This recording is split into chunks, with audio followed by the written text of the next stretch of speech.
방과 후 초등학생들을 돌보는 늘봄 학교 시행 한 달 만에 참여학교가 전체 초등학교의 절반 수준까지 늘었습니다.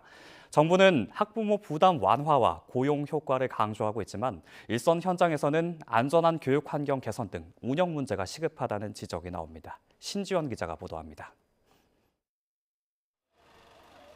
지난 3월 개강 이후 전국 초등학교 2,700여 곳에서 시행된 늘봄 학교.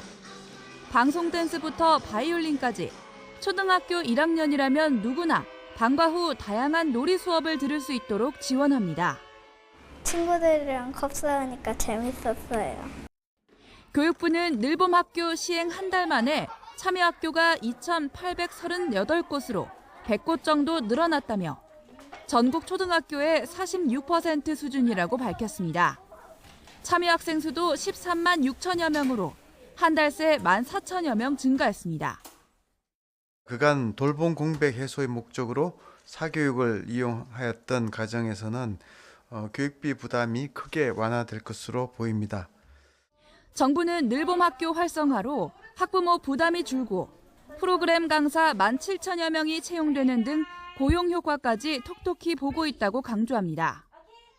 그러나 정작 교육 현장에서는 운영상의 문제가 여전하다는 지적이 나옵니다. 기존의 방과 후 돌봄 학교와 크게 달라진 점이 없고 아이들이 안전하게 수업을 즐길 만한 공간이 부족하다는 겁니다.